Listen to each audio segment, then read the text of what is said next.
Let me ask you a question. Which gacha games do you play? If you play any gacha games at all, there is a high chance you play or might have played Genshin Impact. I myself played Genshin almost 3 years ago in the closed beta. Back then, I could have never imagined how big the game is gonna be, but despite all odds, it managed to break the wall and receive the status mainstream. It is by a large margin the most successful gacha game in the Western market and has over 65 million unique players every month. This is double the player count Valorant or CSGO have. World of Warcraft, for example, has 8.5 million active players per month. Genshin has 7 times more than that. And the game has been growing for over 2 years and it's still going strong. Yet, I quitted this wildly successful game a month after its release. This due to the tedious daily tasks and it being a game which needs a lot of time to get the maximum efficiency. And I'm talking about collecting all the resources in the world. But there ain't no way this is even possible. But for me, it felt like I was being wasteful. Though I never said my reason for quitting was a good one. But since the game released, 2.5 years have passed. And now I'm curious to see how much things have changed. So I decided to start a stream and give Genshin on a new account once more a try.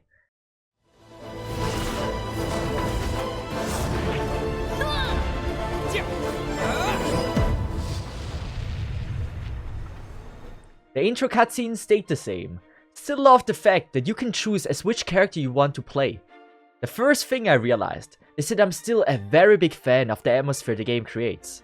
After we discovered the first stage of the 7, we quickly got into a cutscene where Amber appeared. She was the first character we got beside the Traveler. Always loved her design, and even after days of playing, she's still in my team. And this is also where Chat told me about the first change that I personally wouldn't have noticed. In the time I was gone, MiHoYo, or should I say HoYoverse, made a lot of censoring. But the one thing that I think is truly intriguing is how in the world is Lisa still looking the same, while moaning like she is taking the biggest tea mankind has ever seen.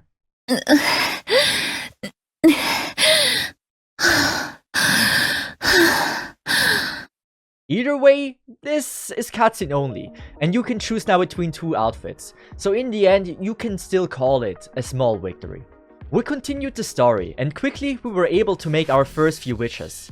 We only had 13 pulls, but this was enough for us to have at least some hope. We used the first 10 pulls on the Noelle banner, since Noelle is a very strong character in the beginning. And hey, she was also there in the beta, so I already knew her. Then we had to decide between Yelan or Hu Tao. Both characters are looking absolutely stunning and I'm a big fan of their design. In the end, I choose to go for Yelan, since I really like her outfit. But sadly, luck was not on our side, and so we couldn't get those beautiful armpits. But hey, Noelle was new and she will certainly help me to progress through the beginning of the game. We also had now access to the shop. This meant we were able to take a look at the skins. The first thing I noticed is how surprisingly few there were. It's pretty common that skins are one of the best monetization options for a game, especially for one with a ton of waifus in it. Nonetheless, the skins that were available looked great, especially the Keqing skin. Whoever drew it needs a goddamn raise. We continue playing for another hour, and there are 2 things I was surprised still to see unchanged. As someone who played in the beta, and also at the release, I wasn't too hyped about going through the story again. But it doesn't matter if you intend to read the story or not, HoYoverse will do everything in their power that you will. There is no skip button, neither for simple NPC dialogues nor for cutscenes. It feels like they tie you on a chair with your mouth stuffed and duct tape your eyes so you're not missing those very important dialogues the characters have between each other. This I believed was to me the first sign that HoYoverse was not the biggest fan of things that improve the quality of life. The other thing was auto pickup. Something so simple and convenient to have, and it's still not a thing yet. You will not only have to be button smashing through the story, you literally have to be pressing F for the entirety of your time exploring. Only this way you will not be missing any items. I was even told to just use an auto clicker to get around this. But come on, this can't be the solution. Some of you may know, but I'm a sucker for exploring. And obviously I was immediately intrigued when I heard the Snow Mountain Dragonspine is now accessible. I am certainly not the recommended level, but there's just a beauty about going to places where you're not supposed to be in. But I had one problem. Amber wasn't prepared for this and didn't bring any warm clothes. And this made it very difficult to progress due to her starting to freeze every few seconds. Quickly I discovered though that Fire Sealy and the fireplaces keep you warm. With that knowledge we were slowly able to progress and see more and more of the beautiful landscape. The enemies were strong, but it wasn't impossible for us to handle some of them. Our goal was to climb adventure rank, so we can progress further in the story. And with that region, we managed to quickly do that. After we reached the necessary level, we went back to Moonstad and continued through the story. We also managed to gather some pulls. So, Yelan, please come home. Early 4-star. What is it? I mean, she's hot. She's hot. I take that. She's a character we can invest our stuff in. I would have taken the weapon as well. But I mean, she's hot. We did manage to pull the one who must not be named. I was obviously really happy about her. She was a character I didn't know, and she looked amazing. Also, beside Barbara, she is the first Hydro type I've ever gotten. And after reaching AR10, we were now able to redeem the promo codes, which gave us even more pulls. I mean, we're not getting Noelle now. We can get Fischl here. So we're not getting a 5-star, but like Fischl would be very cool. Fischl and maybe a good weapon. All 3-star weapons, we don't care about any of these. But I don't want him. I don't want him, man. Fuck that dude. We got even luckier and managed to get one of the best 4-stars in the game, Skaramdouche.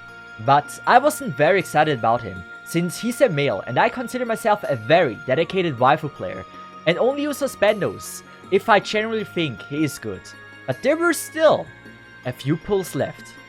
I'm just pulling everything I can. Which one should you pull on? Weapon or not? I believe this one better. I want Mona, but I have a water character now. I think it's fine if I get Chichi now. It's not obviously not on my wish list. But if it's her, I mean, I don't care. But Mona is hot. Or Kaching. Come on, one pink one. One Vala, one 4-star. I don't care if it's a weapon. Oh my god! No way! No way! There we go! I shouldn't have leveled my girl. Never mind. Our first 5-star. It's gonna be Hot Mona. Now we have enough. Okay, great. Hot Mona it is. And this made me extremely happy. Not only because she was a 5-star, but back at day 1, she was my most desired character. And as you can imagine, my first impression after 2.5 years was actually pretty good. I forgot how nice Genshin is as a gacha game. But I'm gonna be honest with you, from the beta almost 3 years ago to today, I feel like nothing has really changed, besides like adding more regions. There are still parts that feel unrefined and chunky. I didn't notice any updates to improve the quality of life.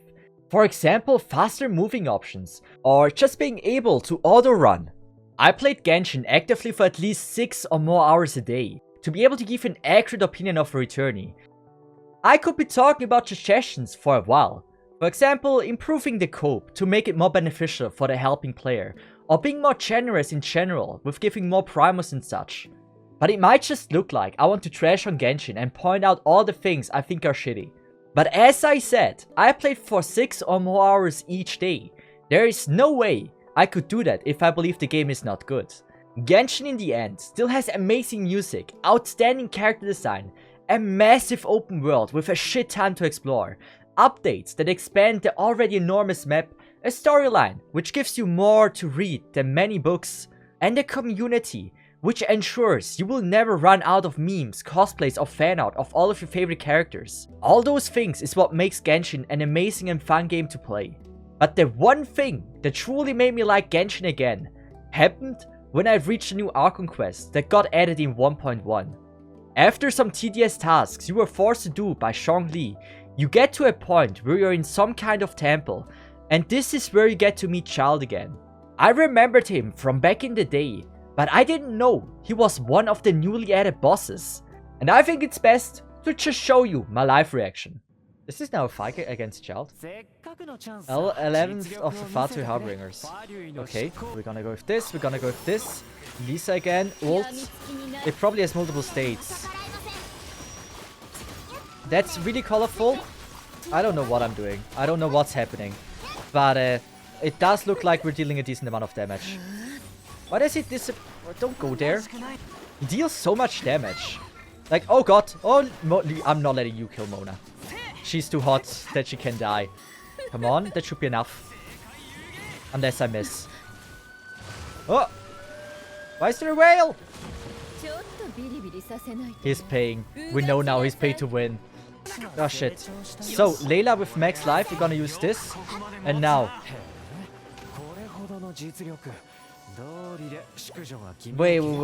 Wait. He does not know. No, he's not full life. Oh my god. We're healing. We're healing. Fuck that dude. Why does he have full life? No! I felt like so easy. I felt like, wow, I can beat this. Come on, hit him. There we go. Ults. That's nice. Into this. Oh god. Why does Mona always take the damage? Ah, shit. He's genuinely strong, but that's his end. That should be enough. Woo! No phase 3, what a disappointment. What a cool boss fight. Not really, I liked it. That was an amazing boss fight. Nice job. I'm surprised I did it. The damage was quite crazy that it dealt. This is most unexpected. Oh, phase 3, I'm ready. I'm ready. Come on. I'd be so hyped. If it actually would have now phase 3, I'd be insanely hyped about this.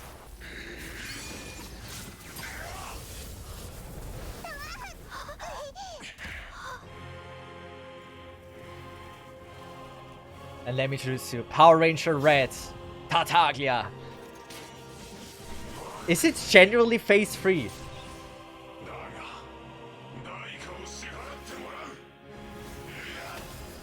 Please. Second boss fight arena. Amazing. I love it. Like, it's straight up insane to me that it has a phase 3. I'm not even able to hit it. This is gonna be really bad. I should try to play it as safe as possible, but like, he's quite quick. So this might be not easy to do. Layla again. I'm so glad we have a shielder. Shit. Layla.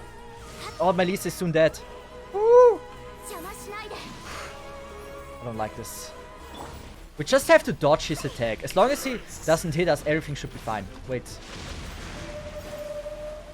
Why does he have a whale? I still think this is a scam. A few seconds. There we go. We're gonna use that. Good. We hit it. He has so much life. What do you mean? He's broken. I don't know if we can win this.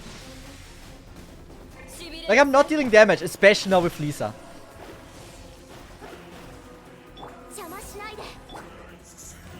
Is this the whale again? Oh, fuck the whale. Okay, is he now doing... He's doing something that I don't know what it is. He's doing so much damage. I don't think I have enough heal. I genuinely think I don't have enough heal with me. I wasn't prepared for a boss fight like this.